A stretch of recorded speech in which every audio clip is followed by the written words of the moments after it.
Madam Interim City Clerk, could you please call roll? Yes, sir. Councilmember Altamirano. Here. Councilmember Argumedo. Here. Councilmember Rebollo. Here. Mayor Pro Tem Garcia. Here. Mayor Lainez. Here. Okay, so we have a quorum. At this time, we'll step into public comment. Interim City Clerk, do we have any public comments? None. Okay, great. Okay, so now we will go ahead and recess to closed session. Interim City Clerk Jaques Nares, could you please recess us to closed session and read out the items? Yes, sir. The council will recess into closed session and they will discuss 5 items. Item number 1, conference with legal counsel pursuant to government sections 54956.9 D2 and E2 regarding anticipated potential litigation, 3 cases. Number 2, pursuant to government code section 54956.8, the city council will confer with its real property negotiator, Ernie Hernandez, with respect to real estate negotiations regarding 7025 Slauson Avenue, Commerce, California, 90040, APN 6356004-025. Number 3 is pursuant to government code section 54956.8, the city council will confer with its real property negotiator, Ernie Hernandez, with respect to real estate negotiations regarding 6300 Telegraph Road, Commerce, California, 90040, APN 6336008-033.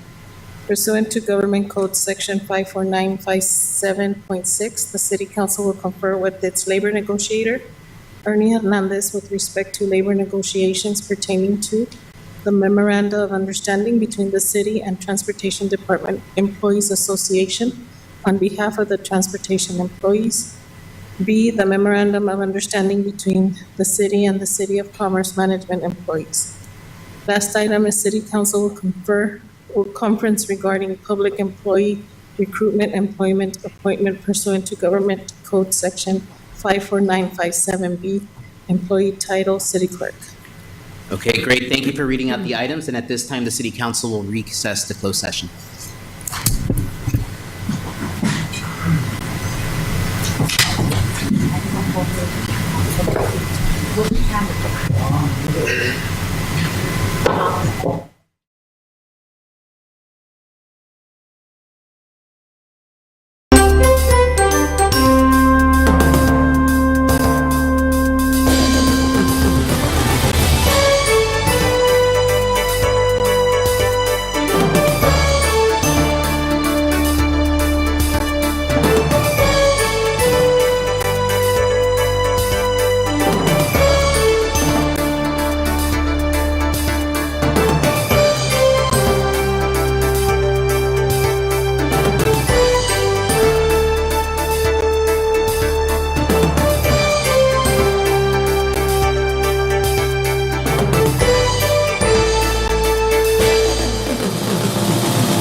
discuss the following items.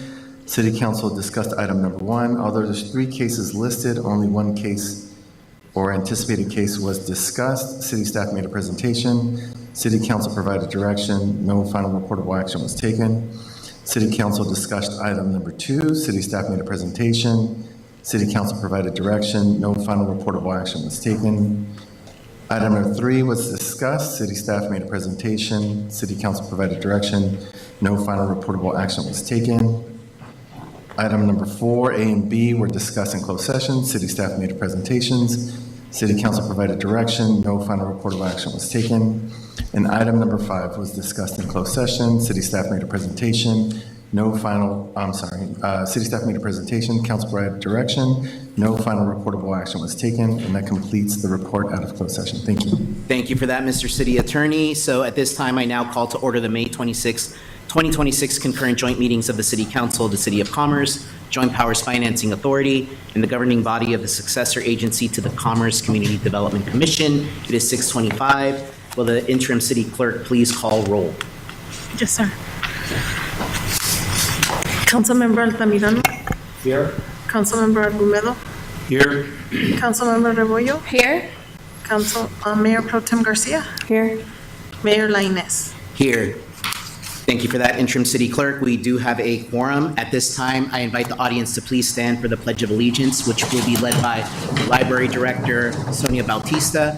And please remain standing for the invocation, which will be delivered by Councilwoman Arroyo. Please place your right hand over your heart. Ready? Begin.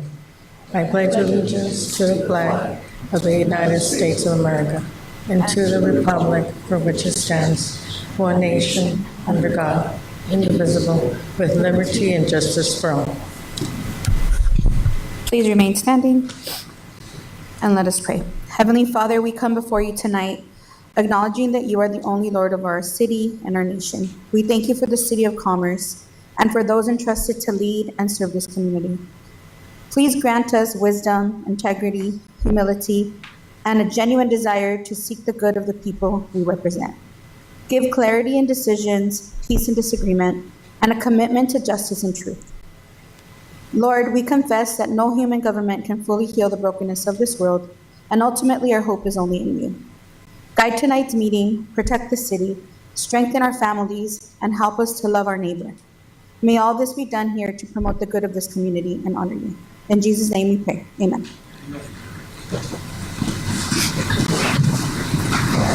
Thank you, Director Bautista and Councilwoman Arroyo.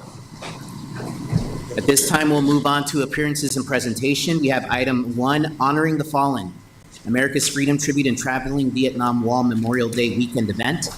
And I believe that will be presented by Senior Management Analyst Natalie Hernandez.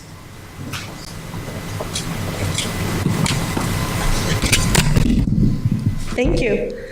Good evening, Mayor and members of the City Council. I would like to once again thank everyone for their incredible support throughout Memorial Day weekend as the City of Commerce hosted the Vietnam Traveling Wall event. This event was truly an all-city effort. First and foremost, thank you to the Mayor and City Council for your continued support. A special thank you to our City Manager, Ernie Hernandez, a U.S. Army veteran. It was actually really cool to see him out there yesterday along fellow veterans.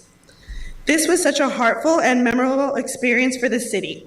From the caravan escorting the wall into the city, to the building of the wall, the ceremonies, and many veterans and families who stopped by to share their stories. It was a beautiful and meaningful addition to the City of Commerce. Thank you to our public safety team and Rebecca for all the help, and also thank you to the graphics team, Parks and Rec team, Public Works team for helping every step of the way. And thank you to the sergeant and his deputies for their assistance. The Vietnam Traveling Wall was more than just an event. It brought our community together to honor, remember, and thank our veterans and fallen heroes. At this time, I would like to play a short recap video from the weekend, followed by a commendation to America's Freedom Tribute driver Lonnie Rivas, who brought the Traveling Wall all the way from Texas.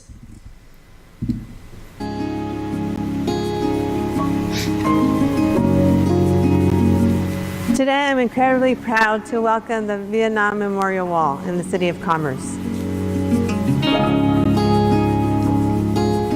We are so proud and deeply honored to have the Traveling Vietnam Memorial Wall here in the City of Commerce. This is very important for our community because our city is a place that prides itself on honoring and respecting our veterans.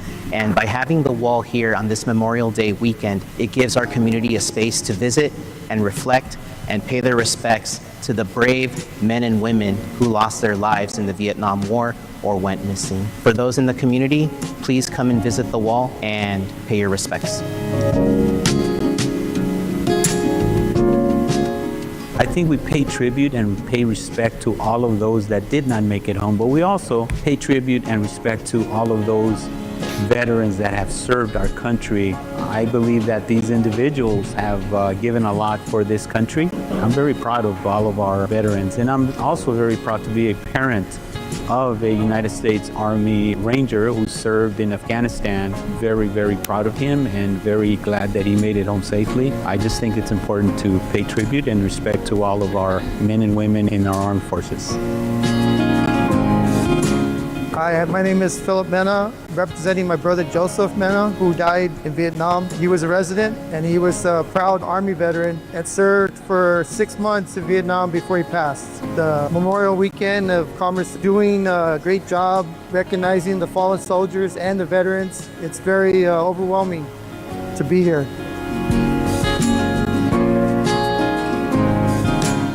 From watching the caravan make its way here, walking the wall with my mom and my son, it's such an emotional experience. My father served in Vietnam along with his brother. My nephews are carrying on the legacy, and my brother carried on the legacy. It's emotional, but it's also a sense of pride. And I'm just really happy that we have it here this weekend and that the community will get to learn the significance of this wall. And as the daughter of a Vietnam veteran, I know all too well the remnants that these wars leave on our fathers. It's very important to continue to fight for better care of our veterans. May God bless you, and God bless the United States of America.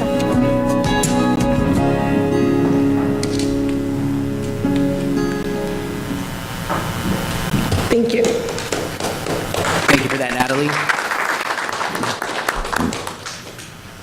Such a meaningful and impactful weekend that we had this past Memorial Day. I just want to thank everybody for their efforts. I thought Natalie did a great job of just thanking everyone, but Natalie, thank you as well. Rebecca Longoria, the Public Safety Department, Public Works for helping set up the wall, and I know you broke it down earlier this morning, so thank you for that. But really just everybody involved in really making this a special event for this community. We got a lot of great feedback. It really it brought up a lot of, good and tough memories for some, right? I had some very, good conversations with a lot of the family members, and I definitely want to thank the Mena family for showing up this weekend. They were there at the opening ceremony.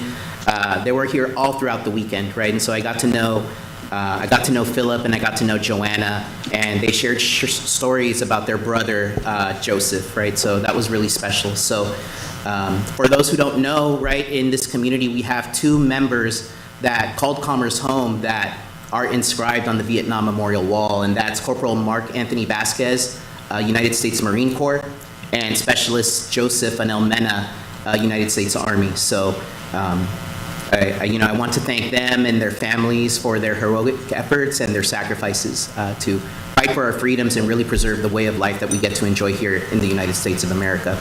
So with that said, I am going to read the commendation that we have from the City Council of the City of Commerce commending America's Freedom Tribute in Traveling Vietnam Wall. Whereas the City of Commerce was honored to host America's Freedom Tribute in Traveling Vietnam Wall from May 22nd through May 26, 2026, bringing to our community a moving tribute to the courageous men and women who served our nation during the Vietnam War. And whereas the Traveling Vietnam Wall served as a solemn reminder of the sacrifices made by members of the United States Armed Forces, including those who gave their lives, those who remained missing in action, and those who returned home carrying the physical and emotional burdens of war. And whereas this tribute provided an opportunity for residents, veterans, families, and visitors to reflect upon the cost of freedom, honor the bravery and patriotism of our service members, and ensure that their sacrifices are never forgotten. And whereas the City of Commerce acknowledges with deepest gratitude the Vietnam veterans whose service courage, and dedication help protect the freedoms that we enjoy today.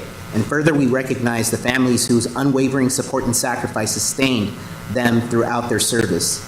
And whereas the City of Commerce joins communities across the nation in honoring those who made the ultimate sacrifice in service to the United States of America, and in reaffirming our commitment to remembering and preserving their legacy for future generations. Now therefore be it resolved that the City Council of the City of Commerce hereby honors and commends America's Freedom Tribute and Traveling Vietnam Wall for its dedication to preserving the memory and sacrifice of our nation's veterans. In witness whereof the City Council of the City of Commerce does hereby present this commendation on this 26th day of May 2026, signed by myself, the mayor, and with the insignia of all members of the City Council. And a big thank you to Lonnie Rivas, who was the driver of the Vietnam Traveling Wall. The wall came all the way from the state of Texas. So, Mr. Rivas, thank you for driving the wall, getting it here safely, and really playing a critical part in giving our community a space to really reflect and remember those who lost their lives in the name of our freedom. Thank you.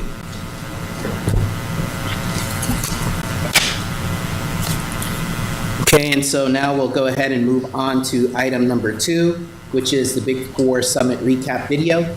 At this time, we'll go ahead and receive a presentation. And Mr. City Manager, is that your presentation? Sure. Honorable Mayor, members of City Council. So the video before you is really the major kickoff between the City of Commerce, City of Vernon, City of Santa Fe Springs, and City of Industry to really focus on the creation of jobs in our region and to bring revenue. Actually, Mr. City Manager, before you do that, Mr. Rivas, is that Mr. Rivas? Yes. Okay, so Mr. Rivas, I apologize. I wasn't sure that you were here. I thought you were still in commute. So if you could do us the honor of taking a picture with us, because we do have a framed commendation for you, and it would be our honor to be able to share this with you today.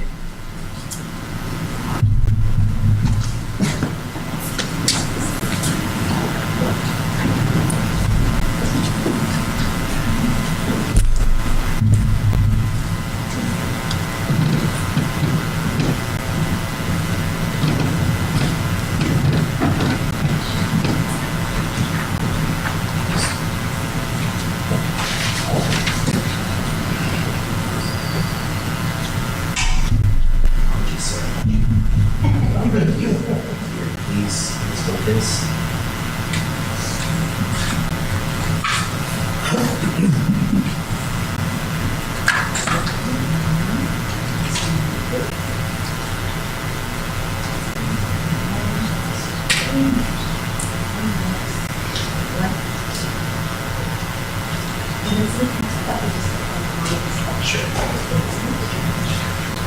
I just, on behalf of American Freedom Tribute, I would like to thank the City of Commerce for bringing us here, allowing us to honor the veterans. Thank you for the voice, more great people. Honor, respect, and remember. Thank you, sir.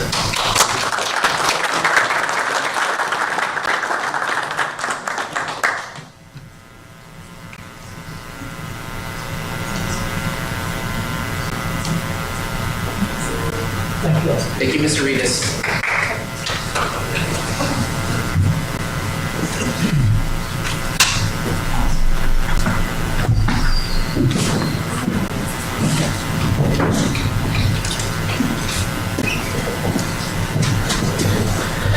Thank you again, Mr. Rivas, and safe travels back to the state of Texas. Okay, so now we'll go ahead and move on to item number 2, which is the Big Four Summit recap video, which will be presented by our City Manager, Ernie Hernandez. Thank you, Mayor and members of City Council. So again, the summit was really the major kickoff with our industrial and commercial potential developers, really to rehab and revitalize all of the potential opportunities we have in the City of Commerce. We were part of I think a very ambitious experiment to put ourselves in a position to bring jobs to our community, bring beautification and new developments to our community. And this was the kickoff to that. We continued this initiative in ICSC, and I know the mayor and members of the city council will speak to that, but it certainly is turning into a pretty innovative and ambitious venture to put the city of Commerce different from other cities in the state of California, and not only improve the quality of life for our employees, but make us a political and regional hub with regards to being able to move items such as recalculation of SB1 and other formula-based revenues that the city doesn't get their fair share. And so, if you can play the video.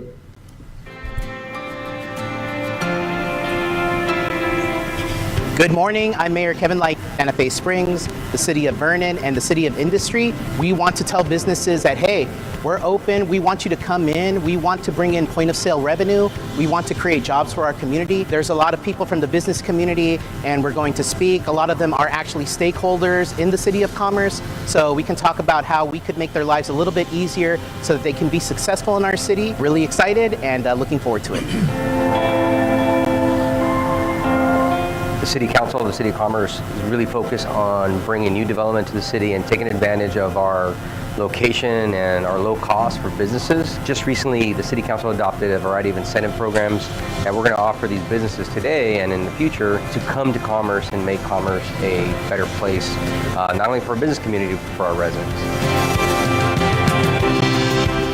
For any business looking to come into the City of Commerce, we want to open that line of communication with you. The City Council earlier this month adopted the Commerce Economic Opportunity Zones to help provide a list of a menu of incentives. We have a team of professionals ready to discuss any opportunities you're looking to develop. We can set up pre-development meetings free of cost. Those meetings are instrumental to providing you with all the tools and information you need to develop in the City of Commerce.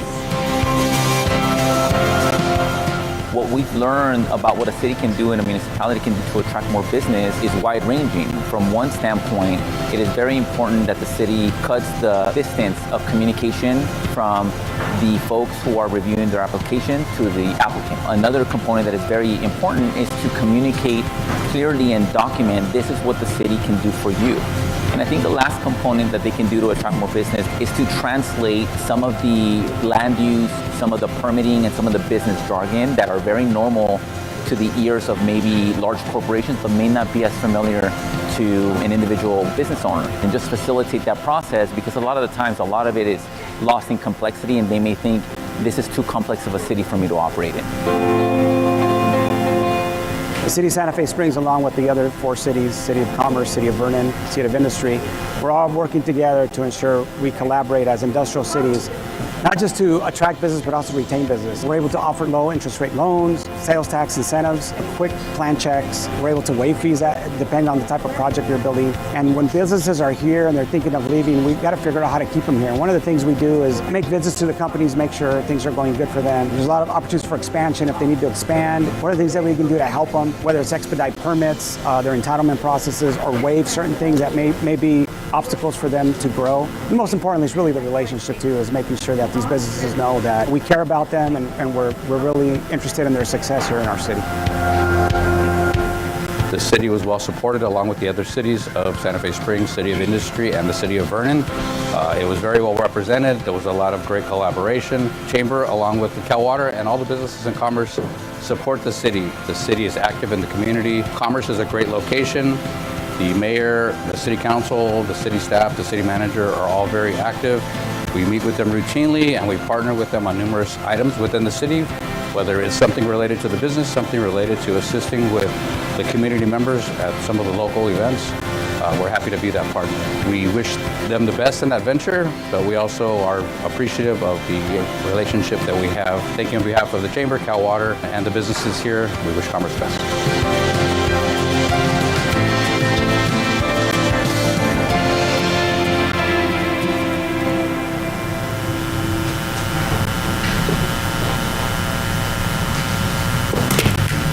Okay, and thank you for that video. So just really excited about the Big Four coalition that we have with the City of Santa Fe Springs, Vernon, and Industry. And, you know, one of the things we talked about was this is really an economic development effort, but it's also a way for cities that are economic hubs, right, to really band together and just have a louder voice, right, for state and federal issues, state and federal dollars, state and federal support, just because, you know, many voices are louder than one, right, where we're stronger together. So it's a coalition that, you know, we started this year, and we're starting to see some of the benefits of that. And listen, at the end of the day, you know, what we're trying to do is not only the advocacy, but we want to spur economic development, right? So what does that mean? That means, you know, bringing in businesses that can create jobs for this community, bringing in point-of-sale tax revenue, right, so that we can diversify our revenue base.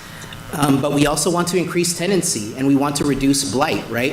If you have an empty facility, if you have an empty lot, that's blight, right? And it doesn't look good. So by inviting more industry, by inviting more businesses here into the City of Commerce, we have a really good opportunity to mitigate some of those negative impacts. And we'll talk about it a little bit more.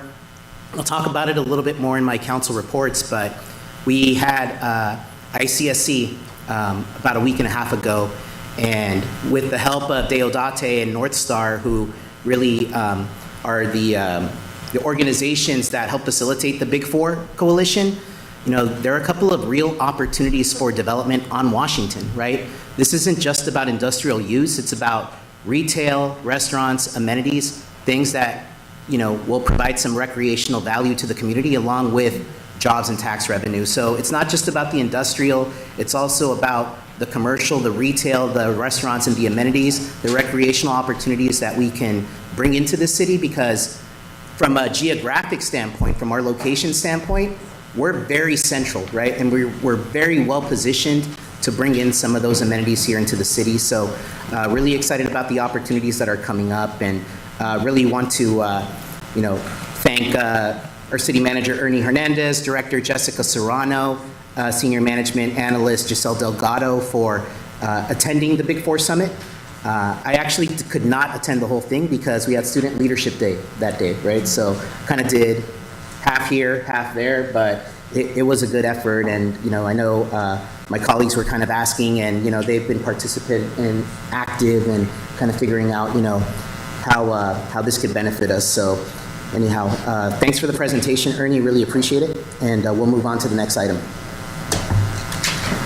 And the next item, we have some guests here today. We have the team from the Public Works Department. If we could just give them a round of applause, please.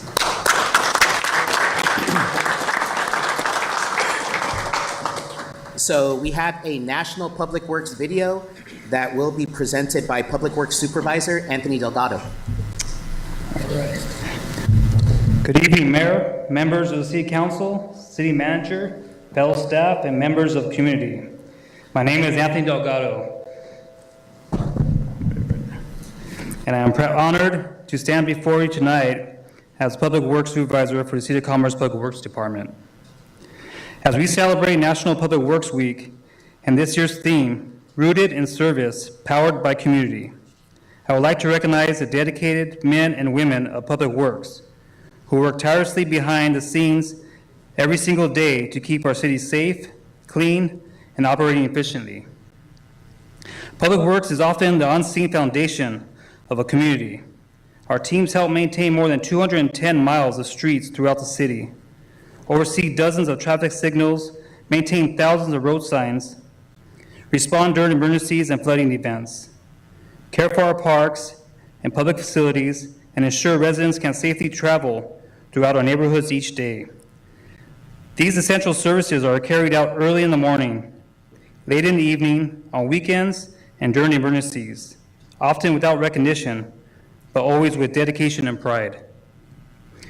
I would like to recognize our paint crew, who plays a major role in preserving the appearance and pride of our community. On average, the team removes approximately 250 graffiti markings each week throughout the city. Their responsiveness and commitment help keep Commerce clean, welcoming, and safe for our residents and businesses. In addition, I want to acknowledge the important work of our environmental coordinator, who helps ensure the city remains compliant with environmental regulations, supports sustainability efforts, and assists in protecting the health and well-being of our community through environmental programs and services.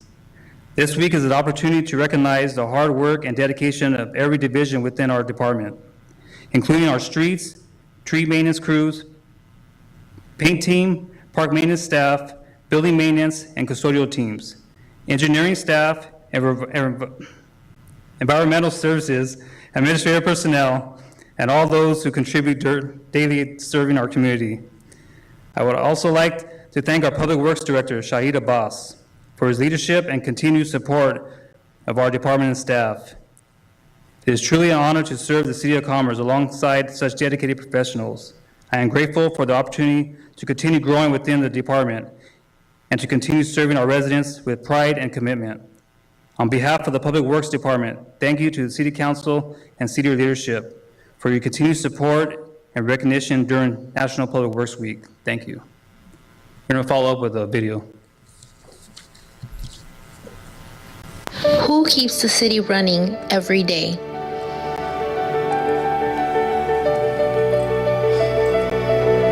Before the day begins, Public Works is already hard at work, rooted in service, powered by community.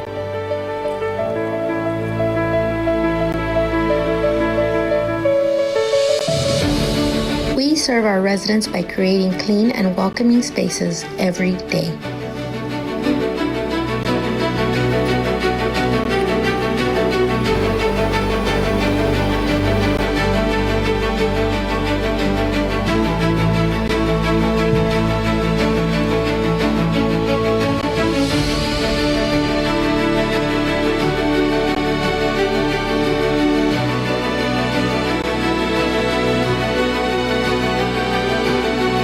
Serving the community means taking pride in keeping Commerce safe and welcoming.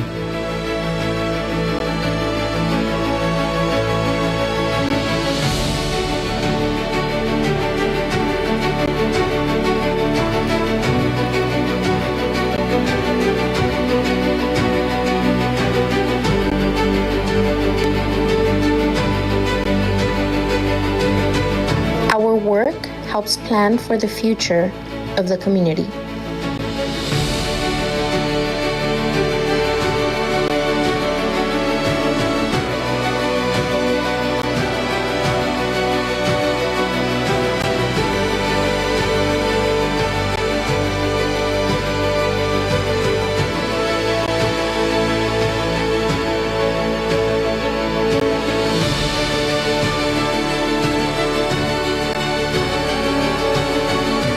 Public Works is one big team.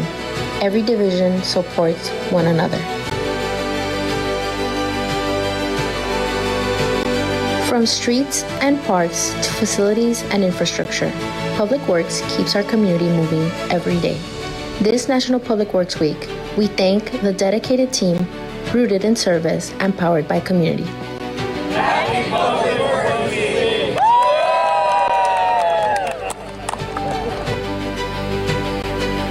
Thank you.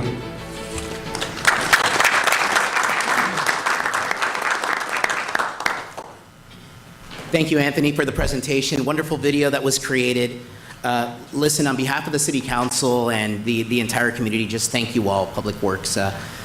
You know, I think every community member should watch this video to really, truly understand how much Public Works does. I know I didn't realize it until a few years ago, right? But there's so much that you do for our community, right? As it relates to people really trying to enjoy their day-to-day lives, right? The hygiene of our streets, the hygiene of our parks, our facilities. The graffiti paint crew does a phenomenal job. I know it's tough out there, and you know they paint it, and it seems like somebody else is trying to come in and mark their territory again. But you know our walls look great. But road safety, right? As it relates to potholes, as it relates to tree trimming, as it relates to speed humps and traffic circles and just road safety in general. You do it all. The engineering for our capital improvement projects. There's so much that this department handles that I sometimes don't think that you truly get your due from the community, but you should. You guys do such a phenomenal job, and you're just such a critical and core component of making this city run. So again, thank you for all of your efforts. Thank you for all that you do. And I just want everybody to please really acknowledge them and give them a round of applause again because they do such a great job.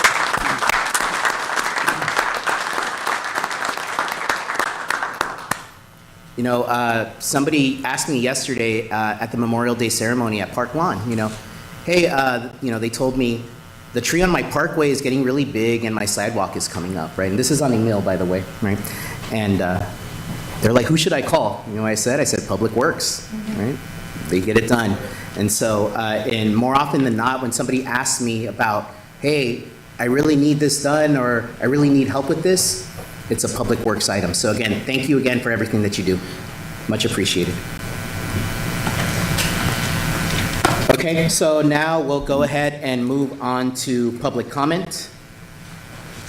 At this time, members of the public who wish to address the City Council and have submitted a speaker slip, I will call you up to the podium. Please know that there is a 3-minute time limit.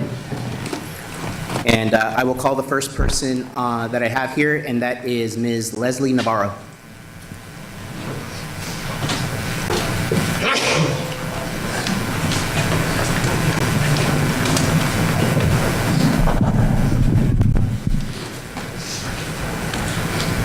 Good evening, Mayor, council members, and members of the City of Commerce. My name is Leslie Navarro, and I represent Helpline Youth Counseling, a nonprofit that supports youth and families through counseling, education, and community resources. I'm here on behalf of SECA, the Southeast Community Alliance, a prevention coalition working to reduce alcohol and drug misuse across SPOS 7. Tonight, I'm speaking about our responsible alcohol delivery project, which began during the COVID-19 pandemic in response to the increase of alcohol deliveries to minors, and the rise in third-party delivery service raised a concern about greater accessibility. Underage drinking remains a serious issue, and it may increase the risk of poor decision-making, academic problems, and long-term addiction, and it can affect public safety.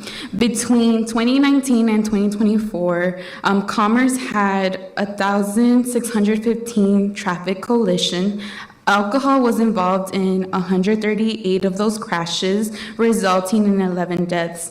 Many of the drivers involved were in their 20s, and several were age 21 or younger, including even drivers young as 17.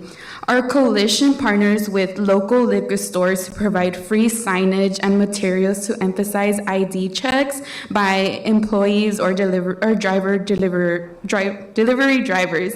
And we have visited 5 stores in Commerce, and 0 are currently participating in our campaign. And most of these stores are located on busy streets, near parks, and schools, which can normalize alcohol access to youth who pass by them on their daily commute home or to school. Some businesses have declined to post signage. However, we would appreciate the council's support in helping us provide education and prevention measures even to those that do not offer delivery services. So we want to notice that many of the liquor stores that do not use these third-party deliveries can give us also the opportunity to shift our focus to education. With posting these signs, it's a simple message that IDs are being checked and that minors are not being served. So this can protect business. This can also protect businesses from losing their licenses and from potential court-related issues. Alcohol-impaired driving and underage drinking are preventable, and it starts with education. So we hope that with this information, retailers, employees, and communities are informed and consistent, and we can reduce the chances of alcohol getting into the hands of minors. So thank you so much for your effort, and we hope we can collaborate in a way. Thank you. Thank you for your comments, Ms. Navarro. And Mr. City Manager, if we could maybe get Ms. Navarro's information just so we could see how we could better support those efforts. Thank you. Okay, and the next speaker that I have here is Mr. Victor Martinez. If you could just please come up to the podium. How you doing, Mr. Mayor, Councilman? Many of you know me. Some of you don't. My name is Victor, longtime born and raised here in Commerce. The reason I'm up here is just, I'm gonna keep it simple, our public safety, security for the city. Me and Councilwoman Rebollo, we've had conversations that we used to go and play Bandini Park sports when we were kids. It's not the case today. I wouldn't let my daughter walk from my house to Bandini Park with all the transients, homeless, drug addicts that's going around. We have a very good public safety department. The only thing I don't think we're utilizing them to its full potential. As residents of Commerce, we've always prided ourselves that we lived in the city of Commerce. We were always safe here. We were different than anywhere else. I don't have that feeling anymore. I think a lot of residents don't. And this is not a blame game from you guys, anybody. I just think we need to find a solution. I just saw a video with you guys trying to get new investments in here. Public safety revolves around all that. They're not gonna want to invest here if our public safety is not where it used to be. So I think all of us owe it to ourselves, to our kids, and to any future residents to go back to the way Commerce was, which we always knew it was different than any other city around us. You guys already have the infrastructure. You just need to utilize it a little bit better. And I think we could do it, but we need to do something about it because I just see it getting worse and worse. And I don't want something bad to happen like it always happens. Something major happens before we take action. So I'm not here to blame anybody. I think we need to address this because all this goes together with public safety. You guys want to get new investment in here? That's great. Commerce has always been known for that. But if we can't provide the public the safety and security, we're not going to accomplish anything. So thank you for your time. And most of you guys know me. The rest of you, I'm Victor Martinez. Thank you. Thank you for your comments, Mr. Martinez. Appreciate you coming to public comment. The third speaker slip I have is Leonard Mendoza. If you could please come up to the podium.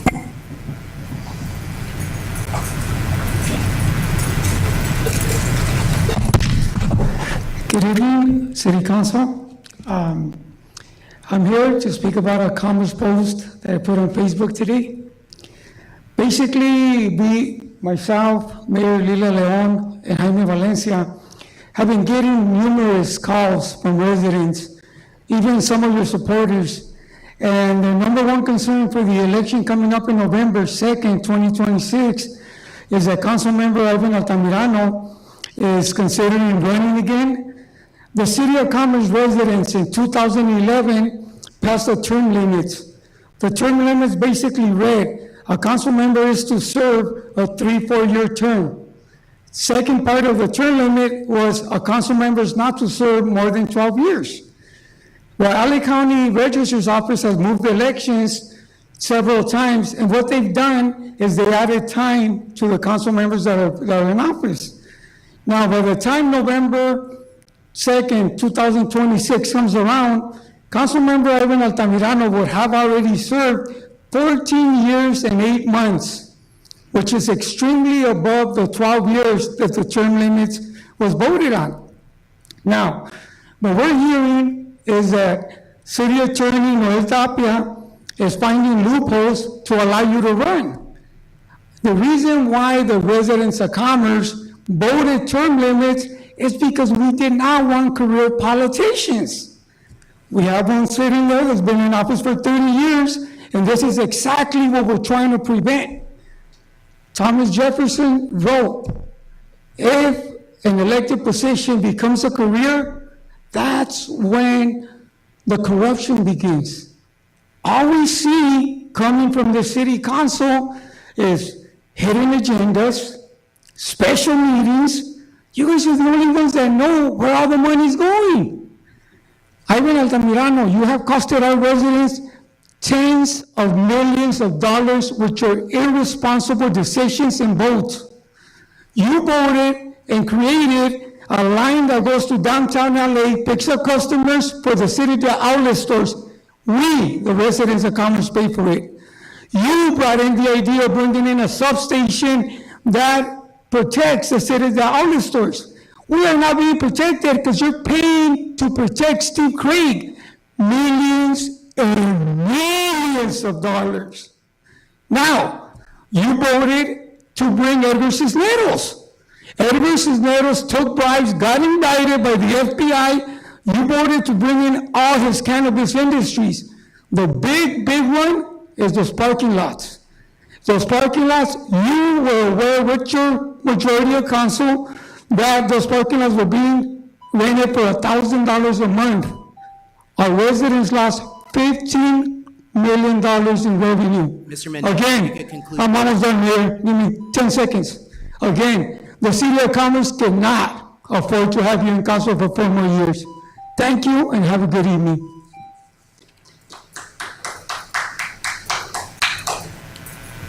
Okay, that concludes public comment. So at this time, I'll go ahead and I'll move on to the consent calendar. We have items 4 through 10. Does anyone on the city council wish to pull any items? Hearing none, Mayor, I would move to approve. Okay, and actually, I will pull item number 8. Okay, I will retract my motion to approve items number 1 through 7 and 9 and 10. Okay, so we have a motion on the floor to approve items 4 through 7, 9, and 10. Do we have a second? I would second that. Okay, motion by Councilwoman Arroyo, second by Councilman Argumedo. All in favor? Aye. Any opposed? Any abstentions? Motion passes. Thank you. And so I just have a couple of questions about item number 8. I believe Director Abbas from Public Works, you could potentially answer these. So great project. You know, obviously the EV chargers that we currently have here at City Hall are in dire need of an upgrade, right? You know, some of them are working, some are not, and I know the challenges that we have finding parts for some of them, right? Because they're pretty much end of life. Could you maybe speak to why we're going with the Energy Smart Group? So, Mayor and the Council, my name is Shahid Abbas, Director of Public Works. We got a community in charge grant which specifies a charge point as an equipment, because the application and the contract was based on procurement of the charge point equipment. Charge point is the leading EV technology and the provider of EV equipment in the country, and especially in this region. And their charge points are basically will be 5 to 7% more faster than what we have right now. There. So that was the requirement of the application, which was based on that. So the charge point has a contract, a cooperative contract, of which city is going to utilize to procure the EV charger equipment. And then they have designated a special provider for this project, who will be providing the equipment, make all the preparation, all the software, and make sure tests and trials are done, and the charge points, EV charger are fully functional. So that was the requirement of the CIC grant award agreement to install the charge point. The rebate was based upon their cost. Okay. If I may add, it also allows us, through the sole source option that's available because they're pre-approved, to move in an expedited manner. And again, as Mr. Abbas testified right now, the specifics of the requirements and the certification to not void existing warranties had to be a group like this. So. Of course, so they're a pre-approved vendor for the grant that was issued to acquire these, so that's great. And could you clarify for me where these would be placed? I assume we're talking about 7 stations, 2 chargers each station, right? So there will be 8 stations, and they will replace their existing old, outdated, obsolete chargers at the back of the city parking lot. Okay. And again, said they are almost 7 times more faster, than the chargers we have there. Okay. So are these 220 or 240, or are we looking at 120? So there are the different levels of chargers, level 1, level 2, level 3, and level 4. So the existing chargers are only providing us about 2 to 5 kilowatt per hour, and they are going to provide us somewhere above 14 kilowatt per hour. That means less than half the time we'll be able to charge our car theirs. Okay, great. Last question, and just because I've gotten a couple of questions from community members who have electric vehicles and they charge there. So the current stations that we have, I believe you can charge 2 hours for free, right? So my question is ultimately, if we get these charge point stations installed, are we looking at charge point rates to charge members, or what are we looking at? We're not looking at changing any of existing fee structure. We still have 2 hours free charging. The existing, we have a problem. We have 2 hours free charging. Okay. But what has happened, some of the folks, they come, they park, unplug, plug it back, then 2 hour charges again. So you find the cars parked there almost, and they're not freeing up the space. Because we don't have a capacity to control that. The new chargers have a more high capacity where we control that. If I park my car and I have got 2 hours free, then for the next 24 hours, if I plug back in, I have to pay. The 2 hour free limit will be forced. So then we'll have more circulation for charging. There certainly exist some opportunities to revamp our existing mechanism, right? And that'll be brought back to you if there's any proposed changes at all via an individual item or part of the budget process. Okay, great. That's great. So we're basically keeping the first 2 hours free. We're just doing a better job, or the technology does a better job of enforcing that, right? Yes. So, okay, yeah, I know that community members use it.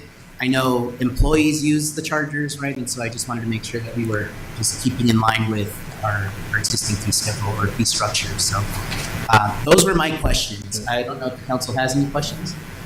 Okay. And we have a follow-up by Mayor Pro Tem. Hi, just a follow-up question. Is there a scheduled time for the chargers to be on and off? Say again? Is there a scheduled time? Is it open 24 hours? Or? Yeah, they are open 24 hours, they can charge anytime. I still drive a Toyota, so I don't know. So, I'm sorry, did you say they're open 24 hours? What did you say? I'm sorry. Can you repeat that? Sorry. Hours of operation. Well, for the charger, so they stay open 24 hours, not going to, anybody can charge. If the charger is free, they can come and charge 24/7, Okay, thank you for your questions. If no other questions, I'll actually move to approve item number 8 per staff recommendation. Second. And we have a second by Councilmember Argumedo. All in favor? Aye. Aye. Any opposed? Any abstentions? Motion passes. Thank you, Director Abbas. Okay, so now we'll go ahead and move on to scheduled matters, and that's a presentation and update from the Sheriff's Department of Public Safety in the City of Commerce. And we have Sergeant Cortez coming up to the podium.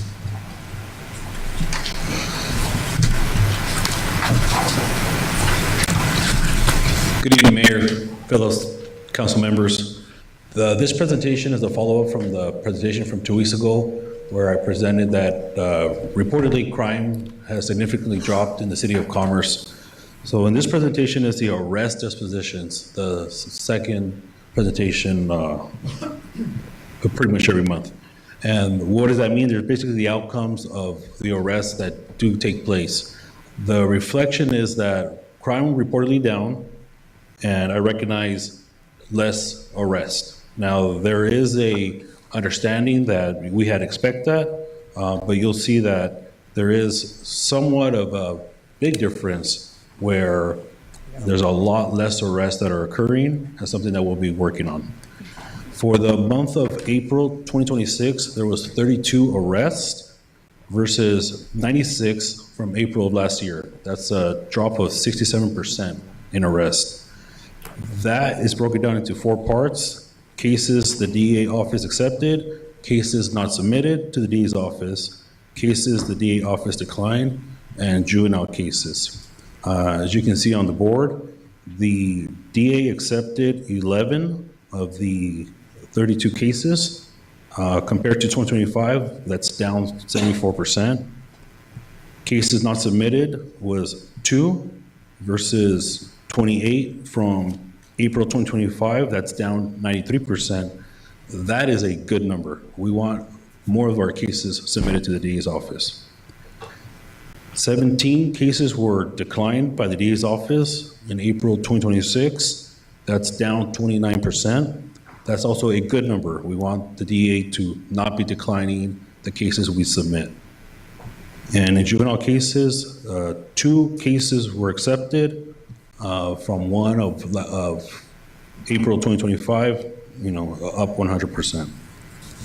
So as I tried to describe, the arrests are down because crime is down. And the DA's office has received less cases to review, but has accepted more cases proportionally than before, meaning that most likely the cases are more complete. The victims, witnesses cooperated, the detectives did their part, their summary, and put together a better case. What can we do to improve the arrest disposition number, meaning having the majority of our cases filed? Well, the residents and business members of our community can do these 3 parts. One is participate in an interview with the field deputy after calling police. Part of that is providing a good working phone number. Taking a photo of your pamphlet, which contains the tag number or report number, for follow-up. That follow-up will be in part 2, where you speak to the investigator.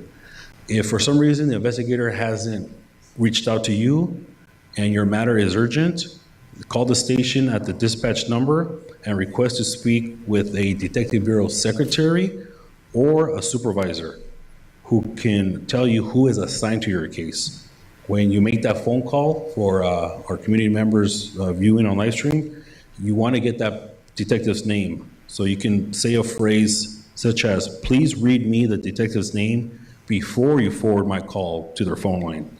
Capture that name, and as your case progresses, if there's ever a delay, that's where I can come in to assist that communication.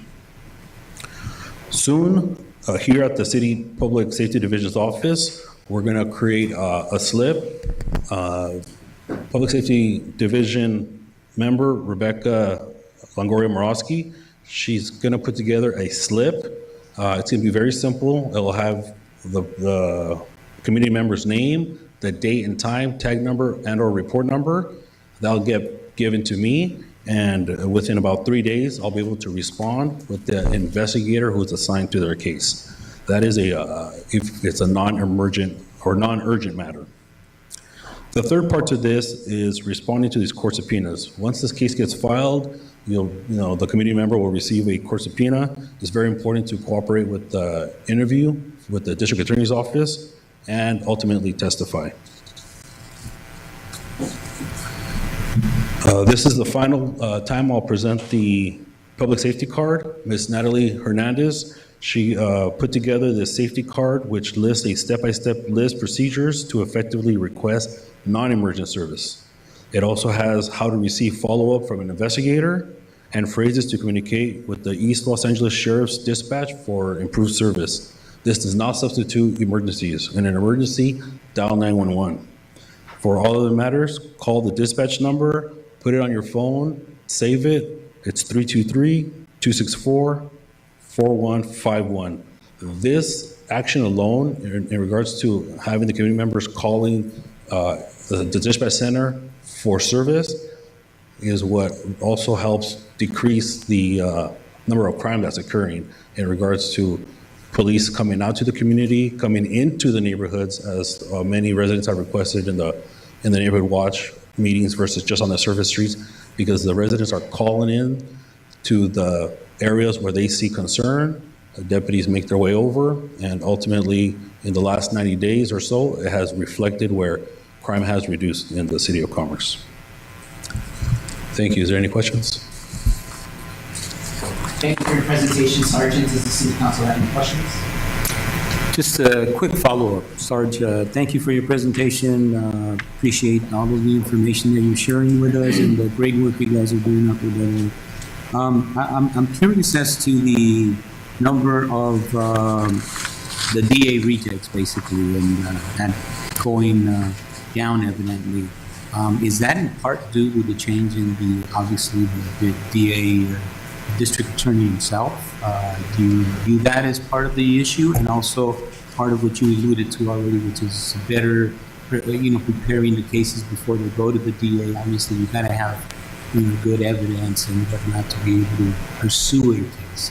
So is it a combination of these things, or what do you attribute it to? I believe it's the latter of your question, because the way the district attorney's office works is when the detective submits the case, it's a filing district attorney, not a court district attorney, who reviews the matter.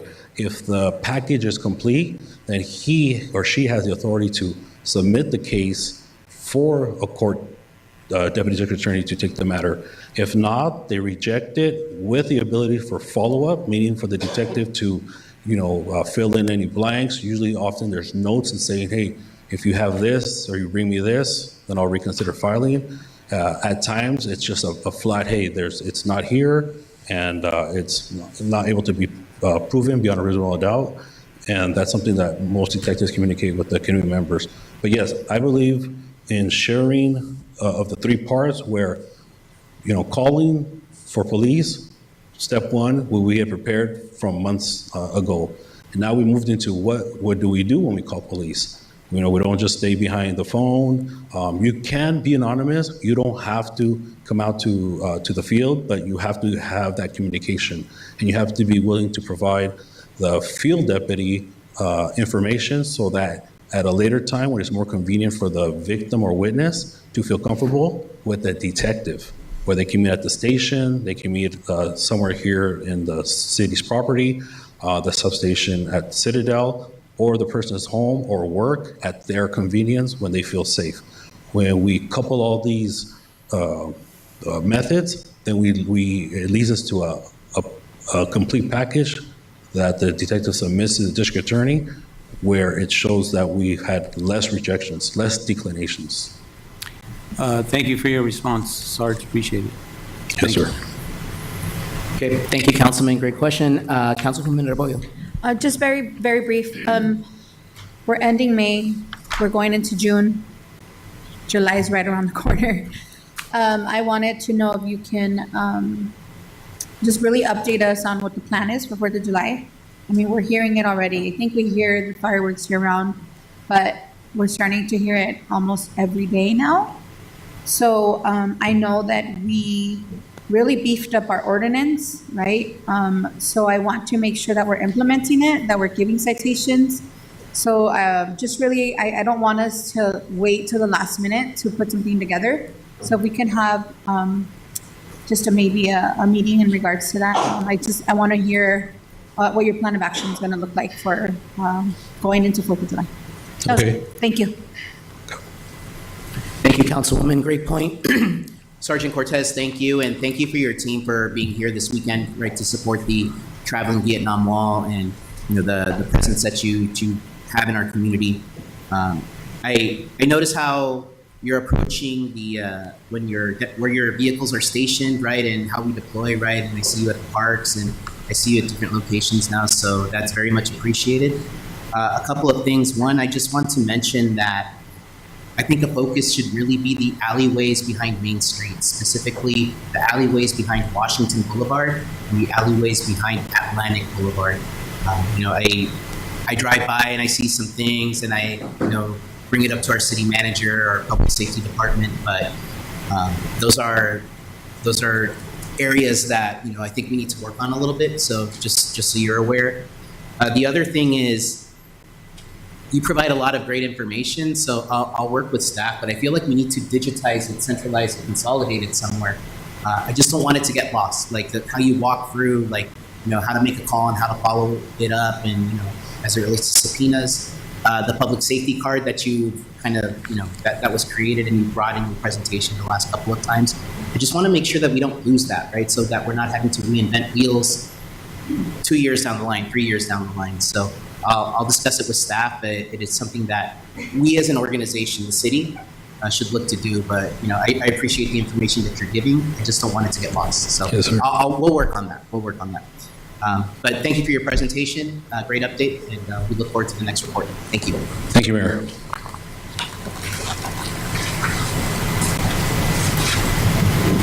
Okay, at this time, we'll go ahead and move on to item number 12, which is the adoption of resolution approving the establishment of a temporary commercial refuse and recycling hauler ad hoc committee and appointment of 2 city council members. I believe that this will be presented by our city manager, Ernie Hernandez, and senior management analyst, Natalie Hernandez. Is that right? Just me. Just you? Okay. That's Just one okay. Hernandez. Just one Hernandez. 2 Hernandez is too much. Okay.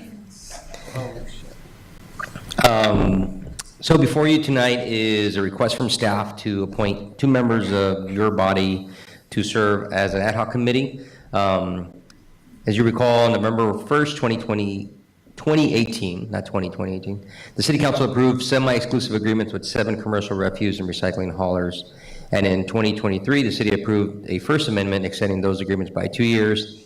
And most recently, the City Council approved a Second Amendment extending those agreements till October 31st, 2027, with the intentions of going through this process to look at our commercial waste hauling as well as our residential program as a whole. And so staff is requesting the City Council appoint 2 members of City Council who will review the history of our semi-exclusive agreements, evaluate operational efficiencies, review the franchise fees, assess our compliance measures, and review our reporting requirements, and really do a full analysis on what it is that both commercial and residential waste hauling is in the City of Commerce, and make the appropriate recommendations to the rest of the body with regards to as we move forward beyond the existing 2-year amendment.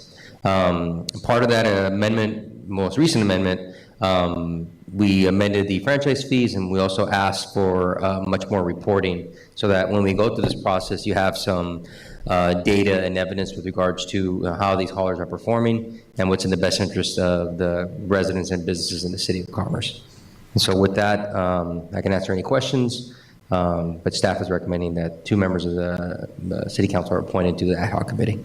Okay, thank you for that, Mr. City Manager. I think more direct participation and oversight from the City Council is a good thing, right? You know, as we kind of evaluate our current system. I actually want to throw my name in the hat, right? I'd like to sit on this committee, but does the City Council have any questions? I mean, I'd like to sit on it too if no one else is interested. I'm in enough. Okay, no interest in the committee. Okay, so I believe we have myself and Councilman Ivan Altamirano. So at this time, I'll go ahead and make the motion to create this ad hoc committee. And so we have a second by Councilman Rebollo. All in favor? Aye. Any opposed? Any abstentions?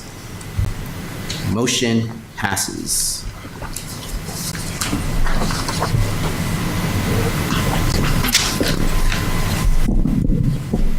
Okay, so we'll go ahead and move on to item number 13, which is the authorization to release RFP for the beautification of the BNSF and Union Pacific Railroad bridges.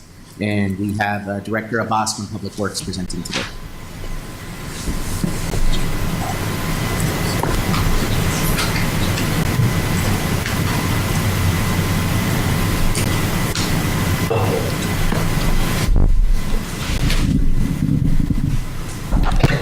Thank you, Mayor and the Council. Again, my name is Shahid Abbas, Director of Public Works. Can we move to the next slide, please? Okay. And the City Council is requested to authorize staff release of a request for proposal for the beautification of BNSF and UPPR bridges in the city. There are 2 bridges. The bridge number 1 is BNSF Bridge on Atlantic Boulevard north of Mandini Boulevard, which is generally known as Bridge to the Future. The second bridge is owned by UPRR Bridge on Garfield Avenue south of Ferguson Drive. Both bridges are located along key gateway corridors. They are visually unpleasing and require maintenance and beautification. Can you go to the next slide, please? Over the course of time, staff met multiple times with both UPRR and BNSF for coordination. We have executed a reimbursement agreement for preliminary engineering services with UPRR. Staff is currently working on executing a formal agreement with BNSF. The good thing is the city has received conditional approval from from both these agencies for painting and some subtle artwork on these bridges. Both agencies requested light color scheme. Inclusion of a city logo is acceptable to both. However, darker colors such as orange and red are not permitted. This is because the darker colors hide cracks and it becomes difficult for them to do the structural inspection of the bridge. No structure is permitted to be attached to these bridges. Staff preference is to incorporate light, neutral color elements and city logos with a clean, straightforward aesthetic across both the bridges. Staff has prepared an RFP to solicit proposal from qualified artists, painters, and design firms for this project. Next one, please. The project will be undertaken in 3 phases. In phase 1, painting of each bridge structure, including columns, undersides, and bridge faces. In phase 2, development of artwork concept for facade of the bridges. And in phase 3, installation of the approved artwork on the facade of the bridges. This 3-phase approach allows the city to proceed with each phase independently for each bridge. We can award phases to the same or different contractors. This approach provides maximum flexibility in project delivery and allows staff to manage risk associated with railroad agencies' approvals and operational constraints. Next one, please. Funding for this project is included in the proposed financial year 2026 to 2028 CIP budget. Staff recommend issuing the RFP to solicit proposal from qualified artists, painters, and design firms. The proposed action authorizes the release of the RFP only and does not constitute the award of a construction at this time. Staff will return to council with RFP results and contract recommendation with any necessary budget adjustment should that be required. That concludes my presentation. If council has any questions. Thank you, Director Abbas, for your presentation. Does the City Council have any questions? No. Okay, I'm personally really excited about this. I think my colleagues are as well. You know, we talked about making the Bridge of the Future a thing of the past, right? I think it's something that we've all been eager to see, and I really appreciate you and your team's work to really communicate with BNSF and Union Pacific, because I know those conversations haven't always been easy to make, right? So really appreciate the hard work there. I just have a couple of questions. RFP, what are we looking for as far as timeline? So we have an RFP attached to, is ready to go out. So if not this week, next week we initiate the RFP. We'll give them about 6 weeks to get the proposal back. So we're looking about, somewhere in July, August to have approvals from, we come back to the council with the concept, because the most important art concept approved by the council. So that will put us somewhere in July, August, September timeframe, we get all the approval and get the construction. Okay, of the project. great. So about a 6-week timeline from the issuance of the RFP. Right. There were a couple of occasions in this presentation where you talked about qualified artists. What constitutes a qualified artist?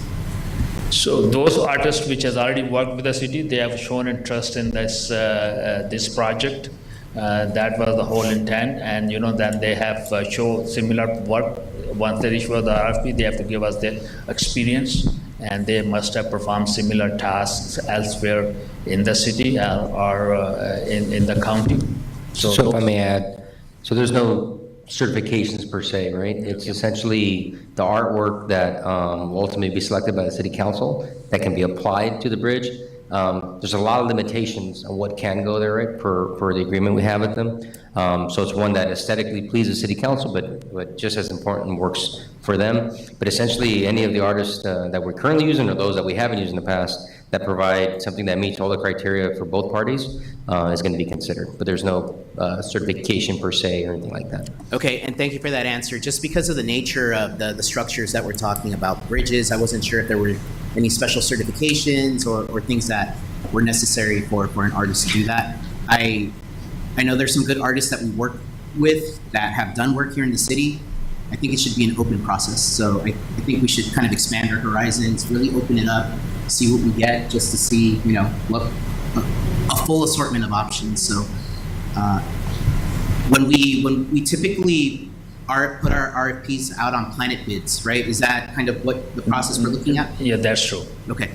We do mail out the RFPs directly if they show interest, so we do email them the RFPs. Just as the artist who has shown interest this morning, we'll mail them the RFPs, send them an email. Okay, well, those are my questions. Thank you for that, Director Abbas. At this time, I'll go ahead and entertain a motion. I'll move to approve. And I'll second that motion. So we have a motion by Councilman Argumedo and a second by myself to approve per staff's recommendation. All in favor? Aye. Aye. Any opposed? Any abstentions? Motion passes. Thank you and looking forward to it. And Honorable Mayor, members of City Council, just for clarification, I misinformed some of you. The Bridge to the Future is actually going to go first. That's not only is it a priority for the City Council, but per the conversations we've been having, that one's actually on a faster track than the other one, so. Okay, that's actually news to me because I thought the Union Pacific Bridge was on a faster track. No, that's why I'm saying I'm apologizing for misinforming you, so. Great. And so just for the members of the public, the bridges we're talking about are the one on Atlantic, the Bridge of the Future. I think everyone's familiar with that. But also the Union Pacific Bridge is the one on Barfield and Ferguson. Okay, great. Thank you. And now moving on to item number 14, which is art in public places. Actually, and I'd like to continue item number 14 to the next meeting. So. Okay, so that concludes scheduled matters at this time. So we'll go ahead and move on to city council reports. And I will go ahead and start to my right. Last time I started to my left, so this time I'll start to my right. Councilman Altamirano. Absolutely. I know that we continued item number 14, but I really wanted to thank Sean, our employee, painter employee, because once they removed all that shrub, he then approached the city hall and said, hey, listen, let's beautify this and let's talk about some art. So he submitted some pieces of art. And I do understand that there's some different ideas for that with art. So I'm looking forward to having those conversations with you guys. I then want to acknowledge our city manager for the ICSC meetings that he was able to create and with the Big Four stuff like that. I really just want to acknowledge his leadership on what he does. I also want to say thank you to Councilor Boyle for having me carry the flag, our city flag, into the Contract Cities event. So much appreciated that. It was nice. So those are my council reports. Thank you. Great. Thank you for that, Councilman. Moving on to my left now, Councilwoman Darboyo. Thank you, Mr. Mayor. As was mentioned, we attended the Contract Cities Association conference past weekend, right? 2 weeks ago? I don't even know how long it was ago. Really good conversations on AI, really good conversations with the sheriff. And I'm just very proud to serve on the executive board for my third year as now on the primary executive board as a treasurer. I was appointed to be the treasurer. So it is just something that I'm really proud of for our city, something really amazing for our city. So I appreciate that. With that, I'll also extend kudos to the MPT for the idea of the Veterans Memorial Wall. What an amazing experience. Thank you to Natalie Hernandez, the execution of this vision. I mean, you nailed it. So thank you to you, to all the staff that that assisted her, from sitting down to collaborating and figuring everything out, logistics to building the wall. I know that Parks and Rec and especially Public Works was out there making sure this wall went up respectfully and making sure that the wall went back down respectfully. So thank you to all the staff that was involved in ensuring that everything was done in a respectful manner. Thank you to the community that came out to support the event. It was really an emotional and amazing event. Unfortunately, I wasn't able to attend the candlelight vigil to family, but I was there for the opening ceremony, the closing ceremony, and everything went so amazing. It was really nice to see veterans come back that used to live in Commerce. There were so many conversations that I was able to have with some veterans that grew up here, now live in a different city, but heard about the wall and they wanted to make sure to come back. And they just really thanked us for this tribute and this honor. So Natalie, thank you so much, you and your staff, for putting on such an amazing event. I think that, again, I will reiterate, right, taking care of our veterans is something that is very crucial and should be monumental in the things that we do here. And I'm just thankful that as a body, right, we recognize that and we've collaborated so well together in making sure that we are acknowledging the care for our veterans here in the City of Commerce. So I'm excited for what's to come in the future. And that's really it. So thank you to the community that came out. Thank you, Mr. Mayor. Have a good night and God bless everybody. Thank you for your comments, Councilwoman. Councilman Argumedo. Thank you, Mayor. I too attended, of course, our Contract Cities Conference. I thought it was a very well-attended conference. I appreciated just running into various other elected officials and dialoguing with them, and also visiting a lot of the stations that they have, displaying different products. I did pick up some information and shared some of that with our city manager, which I thought, and it was related more to the structure, the temporary structures, permanent structures. Obviously, we're looking at doing some of that work, and I just thought that some of that information would be beneficial. And I did talk to our city manager, and they mentioned to me while I was there that he had went by there. So I just kind of had to follow up conversation with him. And I'm hoping that, if we haven't already decided, if it's something that we can use for the structure that we're looking to put over at Briscoe Park, we can take a look at and see if that works for us. I also attended I represent the City of Commerce for the California Cities for South Alliance. We just got an update, and we were basically talking. We did go into closed session, got a little bit of an update as to what the plans were. We got a little presentation on the challenges related to that we were waiting for the court on. And thank goodness, I believe we had a positive result from the court related to that, which we were pleased to hear. But hopefully we'll be able to get some more information on that and what it means for us moving forward. But I want to thank everybody that's been very involved, all of our staff for the press conferences that we've had, everybody showing up. I believe all of that has really played a role in helping us put us in a better position. So I want to thank everybody for all their work on that. I also, of course, attended the memorial wall that we put here for the benefit of the community, and that was beautiful. Again, everybody, I believe Natalie just outlined everybody that played a role in that, from our Public Works, Parks and Recreation, the entire team. Everybody really did a great job and looked beautiful. And of course, I wish we would have had a little bit more people there during the entrance when we initially got there, because I thought that was beautiful with the Sheriff's Department, Fire Department, and everybody in that caravan. But overall, I think it was beautiful. I was really proud and happy to be there. I just wish more people in our community would have enjoyed it. But I think we did have, throughout the few days that it was here, we had different people coming in at different hours. And I know I came by after we did the initial ceremony on, was it Saturday that we did it, I think it was Saturday. Or was it Friday? Friday, sorry.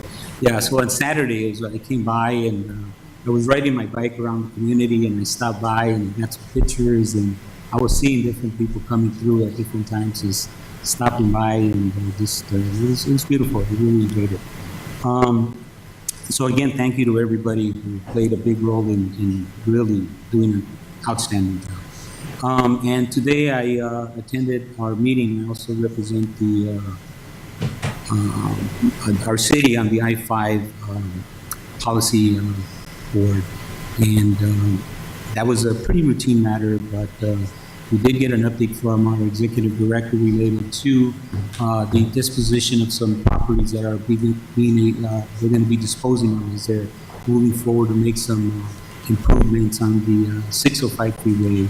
And it's just taken a long time for them to do that. So we got a little bit of an update, and some members of the board expressed a great deal of disappointment with them not moving quicker to be able to dispose of some of these properties. And that information was taken back to the Caltrans representatives. And also, there was some discussion about some, well, you know what, I'll keep it at that point right now. But anyways, I did attend that meeting today, and I believe that concludes all the items that I have to report today. Thank you. Okay. Thank you for your comments, Councilman. Mayor Pro Tem Garcia. Thank you. I too attended the Contract Cities Conference, very well attended, like my colleague said, and the educational seminars were great, and it was nice to network with a lot of cities in our area that we usually collaborate with, and overall it was a great experience. I also am excited to say that I attended the Traveling Vietnam Wall honoring the fallen. I want to sincerely thank Natalie and her team and the volunteers for making my dream come true and my vision. You put it out there. Thank you for that. It's incredibly inspiring to see the dedication of everyone involved. From the beginning, I was in part of the caravan. It was so exciting. I was emotional, excited, nervous. It was all together, and just caravanning from the casino all the way to Rosewood Park, seeing the actual wall be built. It was just so beautiful, and I just can't thank the city and my colleagues for allowing this to be here in our city. It was a great experience speaking to a lot of veterans who came up to me, and we're very thankful to us, the council, for allowing this to be here at our city. And I was very emotional with one of the veterans, and we were just talking about, his experience and just very thankful for everything. And I'm so excited that we had that. Just that's it. Thank you for that. Thank you for your comments, Mayor Pro Tem. I also attended the Contract Cities Association Annual Municipal Seminar. That was from May 14th through the 17th. A lot of really good sessions, right? I appreciate the conference because it's a lot of panels about what cities are doing to improve things like economic development and public safety, right? And, some of the sessions that really stood out to me were the first one where Montebello talked about how they went about updating their general plan. They had not updated their general plan since 1973. And they just got that done, about a year or so ago. So I thought we were behind, but we are not. Montebello was really behind. But good session there. There was a good panel on water infrastructure and affordability. Also the importance of crisis management and having a communication plan. And I know that's something that you and I talked about a little bit, Mayor Pro Tem. So I thought that was really informative. And I think that's something we should certainly be taking back to staff, right? Especially with the investments that we're looking at the EOC, right? Just looking at that. But there was also a presentation on Project Home Key. There is a new Project Home Key site that was opened in West Hollywood. And they talked about the opening and the positive of it. And, all I could think about is that we have a Project Home Key site here in the City of Commerce. It's an 80-unit site right by in the Veterans Park community, right by the Rio Hondo. And quite frankly, it's been problematic, right? So I feel like the city should take a visit. I'm going to go ahead and pay them a visit. I am not going to tell them when I am coming, but I want to see how that facility is operating, right? Because I think a lot of times when these county initiatives happen, at the beginning, it's all, high fives and rainbows and sunshine. But then as you think about the ongoing maintenance of these things, how is that being supported, right? So I definitely want to stop by there, and it's something I've talked to staff about, so we will make it happen. Shortly thereafter, I attended ICSC. I want to thank my colleague, Councilman Altamirano, for attending as well well as our city manager, Ernie Hernandez, director, Jessica Serrano, and, the Tierra West was also there supporting and helping set up meetings. But we had a couple of good meetings. We had a good meeting with Steve Craig. We talked about the new Nike store that's going up at the Citadel, right? It's going to replace the old H&M, so that'll be 2 floors. He's also looking at expanding the footprint building within the existing footprint, but basically building more retail along the Citadel. But the other thing he shared is that the model room for the Pan Am Hotel is done, and they are targeting next year for that hotel to be ready. So that'll be exciting. That'll bring some new people here into the City of Commerce, some more revenue as well, and just another experience and amenity for the community. The other thing he shared is that, we're looking at the Washington and Telegraph project right at the corner, and for many of you that know, Starbucks was supposed to go up there. And I think a lot of us voiced some concerns because we have about 7 Starbucks here in the City of Commerce. I think we have too many. I did not want another Starbucks. So we encouraged him to keep looking. And so he did share with us that there was a letter of intent signed with Dutch Bros. So really looking forward to that. I think that'll be a great addition to the city. It's just a letter of intent, but it's a very big step to making that a reality. So very excited about that. He also gave a quick update on In-N-Out. We're looking about July or August for that to be done. We're also waiting on SoCal Edison for Enlightful. So some challenges with utilities and infrastructure there, but that should be coming this summer. The bigger thing I wanted to talk about was just the Big Four initiative. We had a booth with the Big Four, and so that was us and the 3 other cities, but a lot of our efforts have really been focused on the industrial, right, and increasing the tenancy in our industrial, basically facilities, right, in our industrial zone lots. But, one big thing for me has always been, what type of retail, restaurants, what type of amenities, what type of recreational opportunities can we bring to the City of Commerce, right? And so ICSC was really the big opportunity for us to really test out the waters to see if there's any, traction with getting into a coalition like this. And, the city met with Majestic Realty, Marriott, HG Hotels and Resorts, Hilton, Yum Brands, which manages KFC, The Habit, Taco Bell, and Pizza Hut, Prime Store, who developed the Azalea Shopping Center and Southgate, and more. And what a lot of them express is that there's really some good opportunities to drive, some of those amenities here in the City of Commerce. We specifically talked about a couple of lots out in Washington, and so we'll wait to see how that materializes, but good momentum, and keeping our fingers crossed. I also want to give a huge shout out, just switching gears now, to the Teen Center and the Unplugged Seniors Group for their Director Showcase. They did that last week, and I think it was just a great series of skits and mini plays and vignettes that they performed. As many of you know, the Director Showcase is where the different members get an opportunity to write their own plays or mini plays, write their skits, and direct them. So it's the one production where you really see a lot of their personalities come out. So I thought it was great. Great job by the Teen Center staff, by Sarah Fenton, Nairi Rodriguez, and Abigail Rosas, who lead the Unplugged program. And of course, great job by the kids. Lastly, I want to talk about the Vietnam Memorial Wall. I think it was a beautiful series of ceremonies, from the opening ceremony on Friday. Unfortunately, I could not attend the candlelight vigil. My nephew got baptized on Saturday, and so I went over to Palmdale to witness that and to celebrate that. But I was right back on Sunday for the closing ceremonies, and I actually made my kids walk over to the wall. We all walked out Saturday night when we got back, and it was beautiful. Just the way the candles were placed along the wall. It wasn't just the Vietnam Memorial Wall, but it was also the informational plaques, the different significant battles that our armed forces have fought in, right? And I think that's very educational.